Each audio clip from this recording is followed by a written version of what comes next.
Welcome to Uganda. We're the Chews, and we traveled over 60 countries traveling the world affordably. This time, we're in Uganda, riding through the largest lake in all of Africa, driving some of the wildest roads but the most beautiful landscapes we've ever seen, crossing the Equator, seeing prehistoric dinosaur-looking birds, mountain gorillas in their natural habitat, getting deep with the culture, ziplining over the landscape that inspired Black Panther, and so much more. Plus, we break down the cost of everything so you can plan a trip for yourself. Stay tuned, you don't want to miss this one. What's up, explorers? Welcome back to my channel. It's Chew here from Choose to Explore, where I teach you guys how to see the world and save $1. So we're continuing the Queen's amazing birthday trip, where we started out in Paris, then we went to Zanzibar, flew over to Rwanda, and we just took an overnight bus to Kampala, Uganda.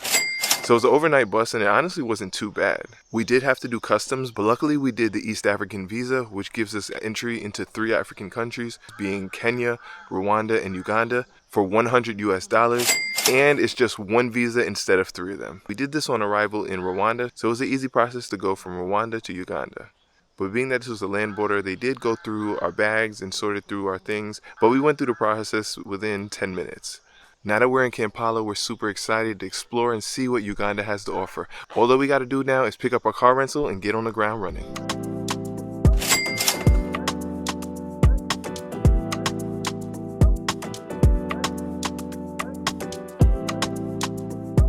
Alright, so we just did a lot of driving. Kampala was so hectic with all the driving, but we made it here in Entebbe, and we're right here with our amazing guide, Livingstone right here. Yeah.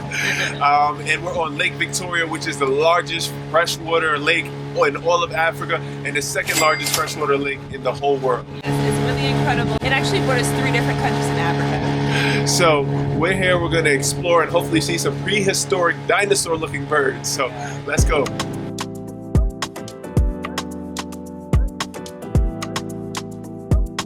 So somebody over there has the biggest house in Entebbe.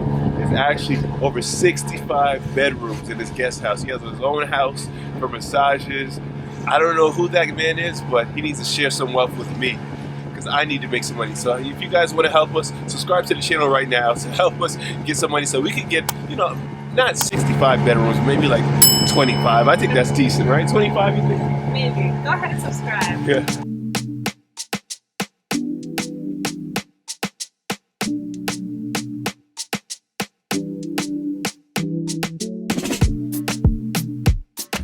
Alright, so we actually just crossed over from our last boat, which is a way bigger boat, to the smaller boat so we can navigate through these channels. But on the way there, we saw so many beautiful birds. We saw all the beautiful water lilies. We saw so much, but we're excited to go through the channel and hopefully see some more. Yes, so much beautiful scenery here so far.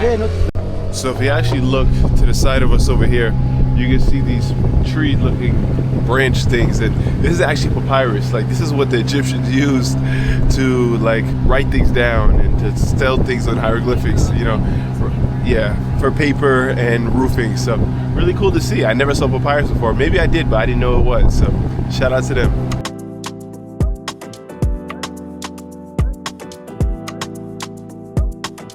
So we're out here looking for the Shoebill on a small boat, and our guide, what's your name? Robinson. Robinson told us that he saw it in the sky.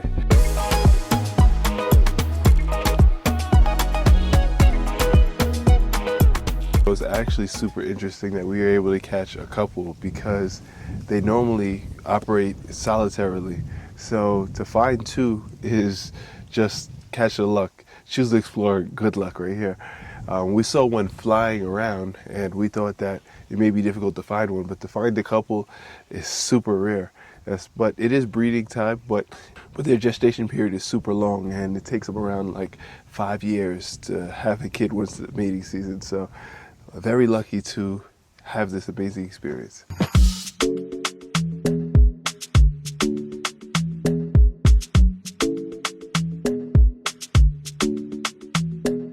Alright, so they were really working. They got us super close to the Shoebill. Just look at it right there. These are humongous. Outside of an ostrich, this is by far the biggest bird that I've ever seen. And this bird looks like it's from like dinosaur age, but in actuality these only last like 25 to 30 years. And the crazy part about them is in every 5 years they have about 2 children, and when they have the children only one survives because one of them is always going to murder the younger one. So these are killer birds.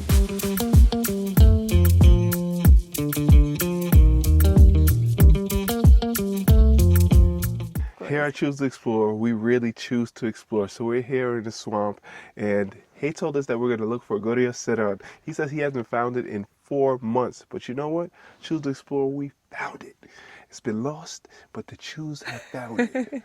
Look at it. It's so beautiful. It's a huge bird. Not as big as the shoebill, but third biggest bird I've ever seen.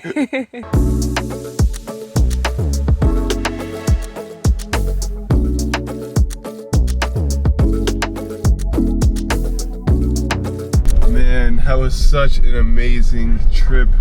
We saw so much, but being in that sun wiped me out. After we went and we talked to Livingston about all the things that we saw, and he said we are lucky.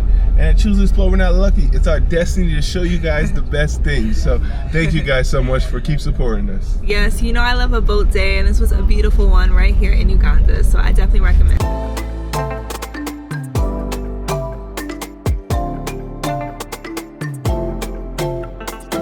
So now is the perfect time to finally eat something. So right here in Entebbe, we stopped at Muti Garden Restaurant and Boutique Hotel. It's a really cute area, really nicely set up in the garden. And I ended up ordering a watermelon juice with a curry lentil and rice. And it was really good. I got an Oreo milkshake because I needed something hearty, and it was actually really good. Also, I got fish and chips, but it was kind of weird because it's fish and chips, but it was only one fish. It was like breaded tilapia, but honestly it was so good and flavorful. I'm very happy with the fish and chips that I got here. Most importantly, I am full, which I always need when I eat. Altogether this was around 100,000 Ugandan currency.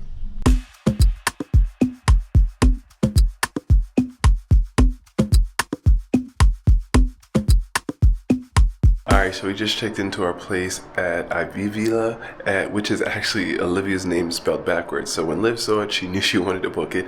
And actually the owner of the bed and breakfast name is Olivia as well. So they definitely clicked.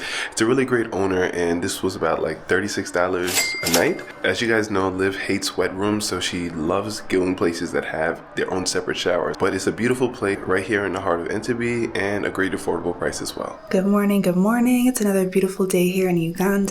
Last night we had an incredible stay at Aivilo Hotel, and it was really nice. Honestly, the hottest shower I've had this whole trip. Also, the host, her name is Olivia also. She was really, really nice, really kind, and I definitely recommend staying here.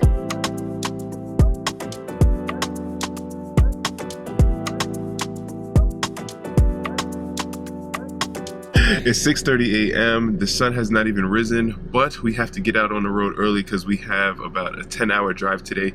We're driving all throughout Uganda to head to Bwindi, which is the Impenetrable Forest, but we're going to try to impenetrate it. So to help us with our drive, we have Brian here with Mission Safari Africa, who we will go all over with, and hopefully he'll make this easier for us, right?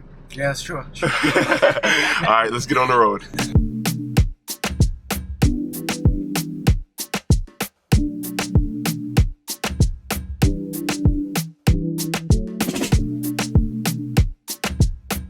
Alright, so we're driving through Uganda. Good thing we started out early because there hasn't been too much traffic so far, except for like getting through Kampala, but overall the ride has been pretty smooth.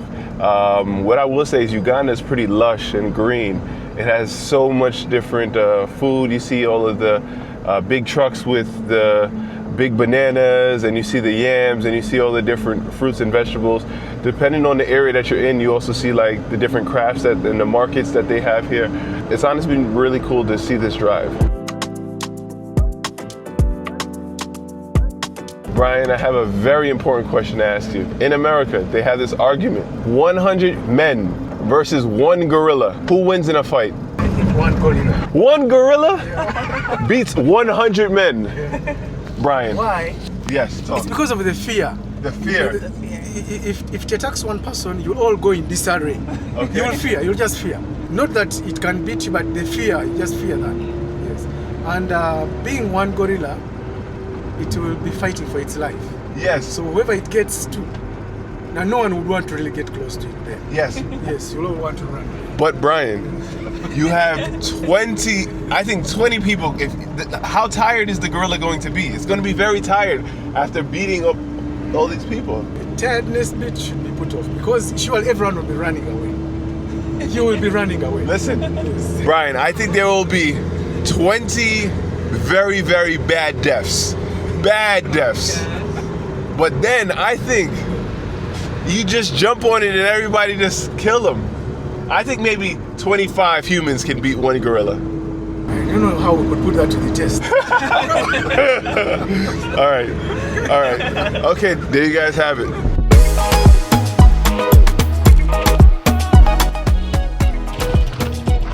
This is nice. I am a Jamaican. You're Jamaican, eh? I am Jamaican. I love the Bob Marley right here. Bob Marley. You're welcome. All right, so we've been driving for about 2 hours and we made it here at the Uganda Equator. And Uganda's an amazing country because it's on both sides of the hemisphere. You have the north side and you got the south side. But which side is better? Which side has more to offer? Right here, I'm in the north, but just like that, I'm in the south. But just like that, I could go back to the north. And just like that, I could go in the south. And just like that, I could be in both at the same time.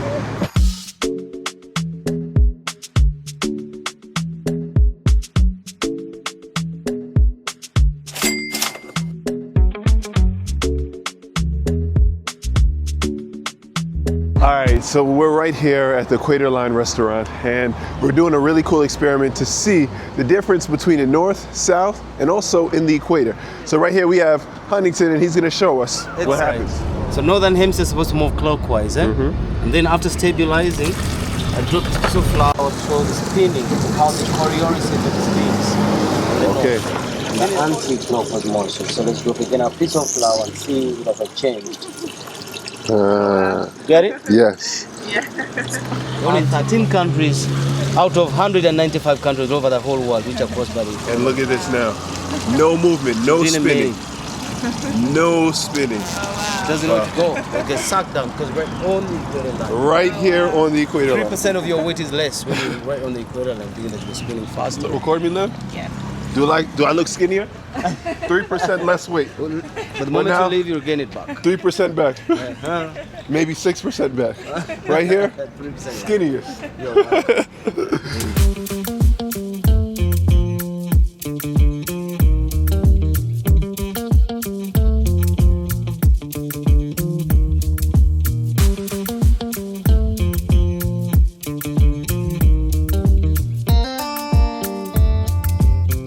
So we drove about 3 hours and we got here to Igongo, which is a hotel and a cultural center. But we stopped here for breakfast first and they actually had a whole buffet. They had a lot of vegetarian options and a lot of local cuisine that was really good.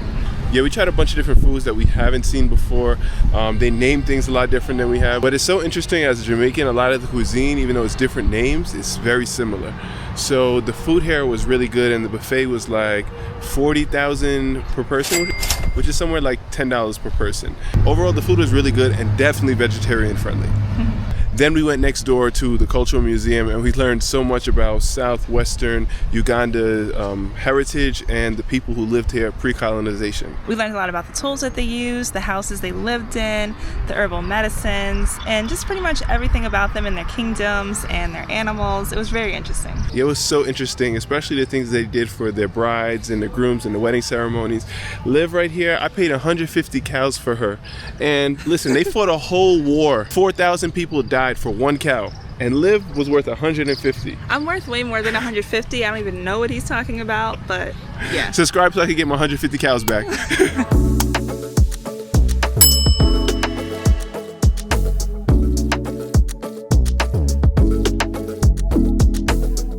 Alright, so we got about 4.5 hours left on this drive and it's so crazy how beautiful and amazing the landscapes are in Uganda. Before we saw some dry areas, we saw some really fertile areas, these are some green areas, and now we're going through and we're seeing some very fertile hill land. It's so many different hills and it's beautiful and it's lush. Do you see pineapples being sold? Do you see some of the maize we just saw in the museum being sold? We see all kinds of different plants and vegetables here, and it's just an amazing place just to see how the landscapes of Uganda change.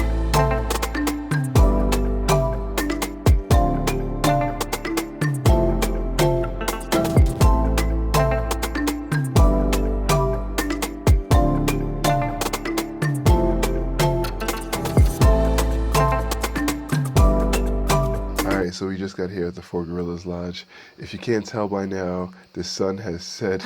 It is pitch dark right now.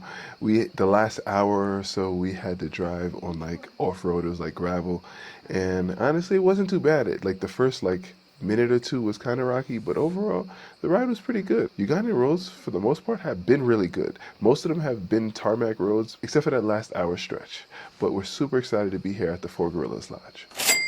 All right, and welcome to our room here at the Four Gorillas Lodge. Through here, I'll give you a room tour. This is the bathroom with a really great big shower, double heads, beautiful tiling. Here's a toilet area that's separate and a great big beautiful vanity. Through here, there is a mirror and closet space, which had our nice robes. We each got one. And then there's a nice towel rack and slippers. Coming through here, we have a nice seating area and a reading lamp over here with desk and water. Then over here we have our nice big king bed. Welcome to Four Gorillas Lodge, very welcoming. Then out here is probably my favorite part. This is where the balcony is. You can't see anything right now because it's dark, but it is nice comfortable chairs. And it's really great. I'm gonna be hanging out here. Right here you see Bwindi Impenetrable Forest, but tomorrow I think we're gonna penetrate it, so stay tuned for that, guys. So included in our stay is a 3-course meal, so we got in just in time for dinner, and dinner was so good. So we started out with these spring rolls with lots of flavor, and we also got this garlic soup, and it was so flavorful. Honestly, those two already had me full, but I still had to eat more because there were more things to eat. So I had the chicken, they had this brown sauce on top with rice and side vegetables, so good. Liv got the vegetarian option, which was great as well, she says.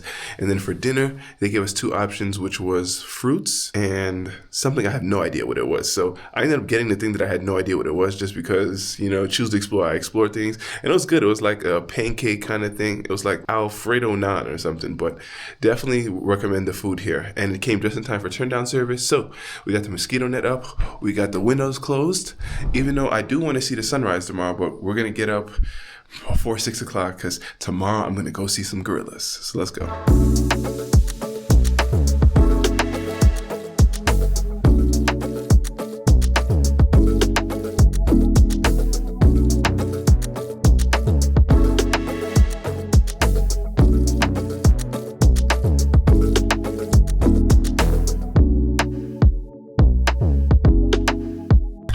Good morning. Another beautiful day here in Uganda. As you guys can see, the sun still has not risen, but we're getting up bright and early because it's going to be a fun, adventure-packed day. Let's go. All right, so this morning, Brian and I have to get a big breakfast because we're going on the hike. But Liv, can you please explain to the people why you're not going? I just think it's best. One of us has to stay back. What do you mean by that? I don't know, we'll see. Stay tuned. This is the first part of our time here in Uganda. This country truly amazed us, and there is still so much more to see and do here. In the next video, we'll break down our entire experience going gorilla trekking, which is the main reason why we decided to come here. Stay tuned, you don't want to miss that one.